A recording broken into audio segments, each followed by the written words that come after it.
मैंने अभी मूवी देखी तो नहीं है, अब आई मीन किसी ने नहीं देखी है, पर फिर भी मैं इतना कॉन्फिडेंट ज़रूर हूँ कि इस वीडियो में सुपरमैन मूवी को लेकर स्पॉयलर्स होंगे, क्योंकि दिस इज समथिंग जो पूरे सुपरमैन मूवी को स्पॉइल करता है। एंड आई फील लाइक कि I crack the Superman story.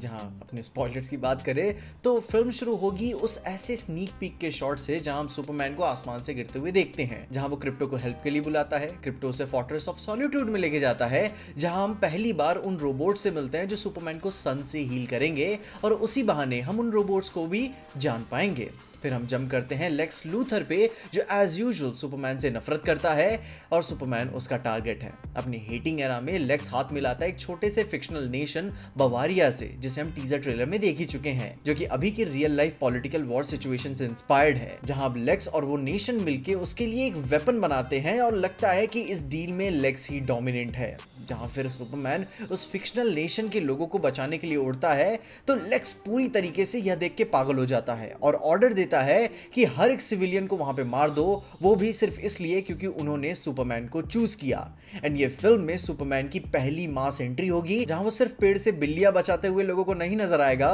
बल्कि फुल फ्लेज्ड वॉर सिचुएशन में लोगों को बचाते हुए, बच्चों को बचाते हुए और वॉर को खत्म करते हुए हमें पहली बार एक्शन में नजर आएगा। मूवी का पहला सबसे बड़ा एक्शन सीक्वेंस। पर यही वो फिल्म का मोमेंट होगा जहां पे ये कहानी को एक आर्क देगा नॉर्मल लोगों के लिए भी, कि स्टार्टिंग में सब सुपरमैन को प्यार करेंगे, फिर सेकंड एक्ट में सब उसे हेट करेंगे और फिर फिनाले आने तक सब कुछ ठीक करने के बाद लोग उसे वापस से हीरो मानने लगेंगे, कुछ कॉन्स्पिरेसी थ्योरीज को रखते हुए। वो भी वेल एक्सेप्ट लेक्स लूथर, क्योंकि वो तो उसे हमेशा से हेट करेगा। जिसके बाद फिर जिमी ओल्सन, जो फिल्म में एकदम से कॉमिक एक्यूरेट हमें दिखाया गया है, लेकिन फिल्म में एक इंटरेस्टिंग सा ट्विस्ट भी अपने साथ रखता है। उसके पीछे एक फीमेल स्टॉकर भी पड़ी होगी, अब पता नहीं वो एक्चुअल में कौन है, लेकिन अपने सूत्रों और कॉमिक्स के हिसाब से देखें तो जिमी के पीछे वो क्रेजी लड़की और कोई नहीं बल्कि लेक्स लूथर की गर्लफ्रेंड निकलेगी, जो कि कहानी में एक बहुत ही बड़ा शॉकर होगा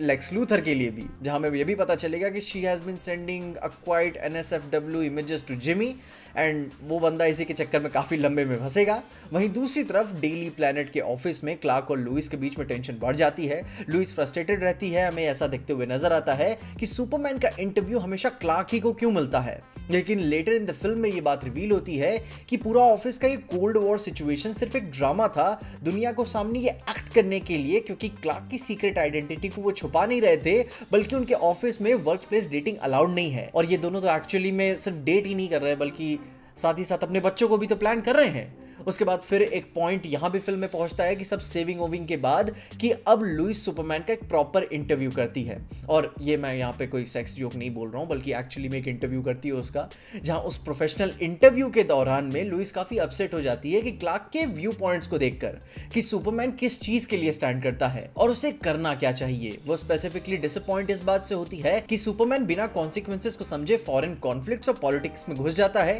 क्लार्क दुनिया को सिर्फ ब्लैक एंड व्हाइट की इमेज में देखता है, लेकिन वही लुइस ये भी समझते हैं कि दुनिया सिर्फ अच्छे और बुरे में नहीं चलती, उसमें काफी ग्रे शेड्स भी होते हैं, और अगर इस रात को क्लार्क सही अपने कार्ड्स प्ले करे तो वो भी लुइस से कुछ लकी हो सकता है। खैर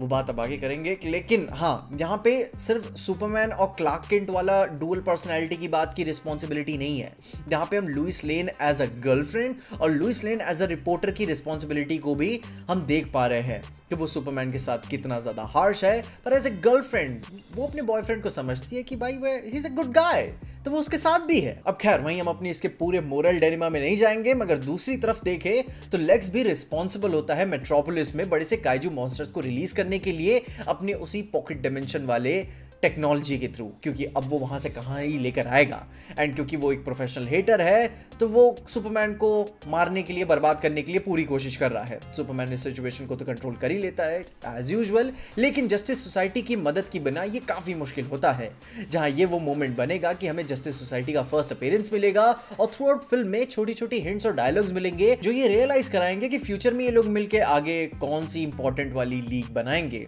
एंड क्योंकि अपना डीसी को भी तो अपना एक सिविल वॉर चाहिए, ही ना। खैर, अब आगे स्टोरी में लेक्स लूथर किसी तरीके से सुपरमैन का एक क्लोन बनाता है, जिसकी हेल्प से वो फोर्ट्रेस ऑफ सॉलिट्यूड में घुसता है उसका यूज करके, एंड उसकी पूरी रोबोट्स को मारने के बाद, तलाशी लेने के बाद उसे वहां पे एक करप्टेड मैसेज मिलता है जो कि रिएक्टिव भी होता है, एंड वो क्लार्क के बायोलॉजिकल फादर यानी कि जोरेल, जो कि कालेल के पिता का था। एंड वो मैसेज इंटेंशनली ओपन एंडेड रखा भी गया था, हम सबके लिए इस तरीके से वेग छोड़ा गया था जो सिर्फ लेक्स के लिए ही नहीं बल्कि हम ऑडियंस के लिए भी इंपॉर्टेंट है। पर वो मैसेज ऐसा प्रेजेंट होता है, अपना लेक्स ऐसा प्रेजेंट करता है कि कालेल अर्थ पे ऐसे बचने के लिए खुद को नहीं आया हुआ है, सबका अच्छा करने के लिए नहीं आया है, बल्कि सबको कॉन्कर करने के लिए भेजा गया है।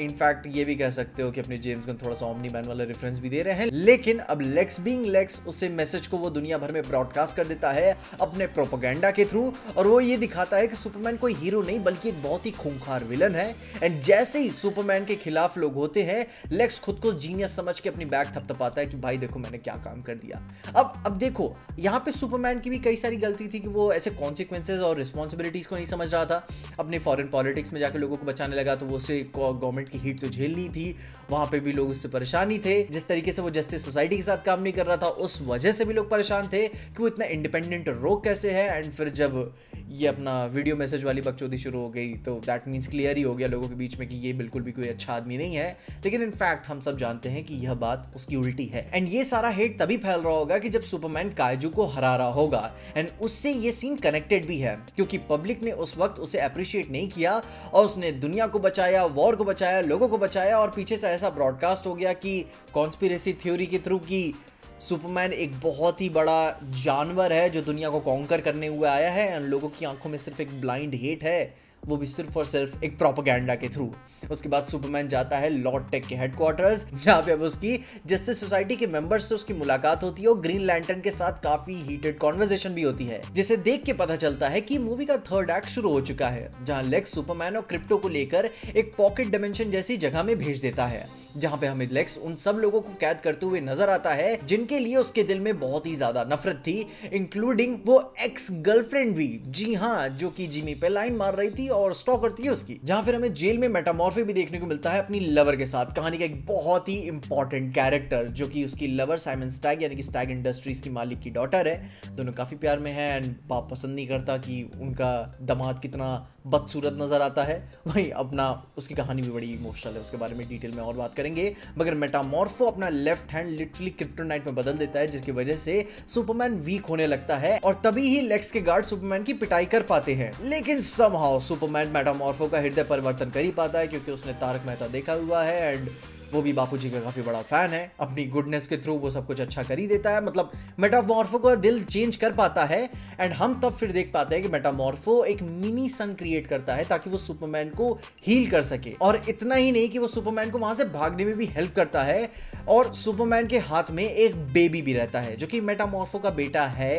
एंड इस बात को मैं पूरी तरीके से कंफर्म नहीं कर सकता, मगर इतनी बदसूरत शक्ल का बेटा सिर्फ एक ही आदमी का हो सकता है और वो मेटामॉर्फो ही है। बाकी फिर आगे कहानी में जिमी या लुइस जस्टिस सोसाइटी के साथ मिलकर पॉकेट डायमेंशन को लोकेट करते हैं और प्लान करते हैं सुपरमैन को वहां से निकालने के लिए, जिसमें अपने टी स्फीयर्स काफी हेल्प करेंगे। जहां पे फाइनली वो सब लोगों को जो अंदर ट्रैप थे उन्हें भी रिलीज करने का काम करते हैं। And now is the point जहां पे टेबल्स हैव टर्न्ड। सुपरमैन अब फ्री हो चुका है, दुनिया भर में वो उड़ के घूम रहा होता है, कोने कोने में जाके लोगों को मदद कर रहा होता है, इररिस्पेक्टिव टू किसी भी तरीके की कंट्री की बाउंड्रीज को लेकर। वो फायर्स को बुझाता है, जाने बचाता है। धीरे धीरे थोड़ा सा एक नैरेटिव बिल्ड होता है जिन लोगों को अभी बचा बचा के निकला हुआ है कि हाँ मे बी वो इतना बुरा इंसान भी नहीं है। लेकिन दूसरी तरफ लोग ये बात खुद समझना शुरू कर देंगे, या फिर जो लोग बच के आए होंगे वो समझाना शुरू कर देंगे कि असली डेंजर सुपरमैन नहीं है बल्कि लेक्स लूथर है, जिन्हें कैद करके रखा गया था। वो एक प्राइवेट आर्मी लेक्स बना रहा है और खुद को सुपरमैन का क्लोन भी क्रिएट उसने किया है। अब पूरे नेशन के साथ मिलकर ग्लोबल लेवल पे सबकी फील्डिंग सेट करने के लिए तैयार है।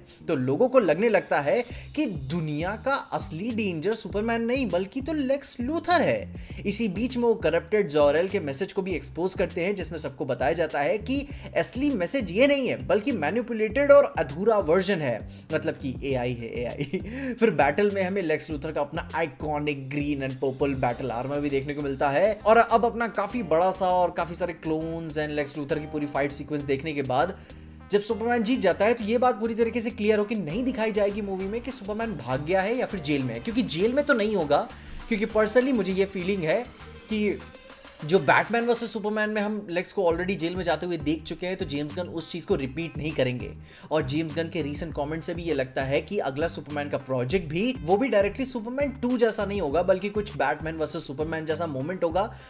मे भी हो सकता है कि दोनों साथ में काम कर रहे हो, मगर काफ़ी एक खटास के साथ। कहानी सुपरमैन तक लिमिटेड नहीं रहेगी जो सुपरमैन 2 में मूवी देखने को मिलेगी। एंड मेरे सारे बेट्स यही होंगे कि लेग्स भाग जाएगा एक प्रॉपर कमबैक करने के लिए। एंड फिर एंड में सुपरमैन वापस फोर्ट्रेस ऑफ सॉलिट्यूड में जाएगा और कंप्यूटर से बोलेगा कि शो मी माई फैमिली। लेकिन instead of showing his biological parents, हमें देखने को मिलेंगे कि कंप्यूटर उसे माँ और पा कैंट दिखाएगा, उसके हमें ह्यूमन पेरेंट्स दिखेंगे। और ये मोमेंट और भी इमोशनल तब बन जाएगा जब फ्रेम में हमें क्रिप्टो भी देखने को मिलेगा। और तभी एक ड्रंकन सोरोरिटी गर्ल फ्रेम में लड़खड़ाते हुए नजर आएगी और कहेगी कि you got my dog, you had him for a week, but now I want him back. So, thanks cousin. यानी कि सुपर गर्ल। तो ये थी भाई लोग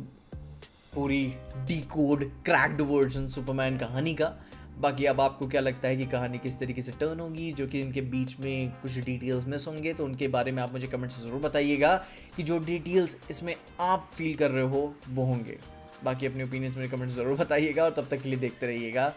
पीजे एक्सप्लेन।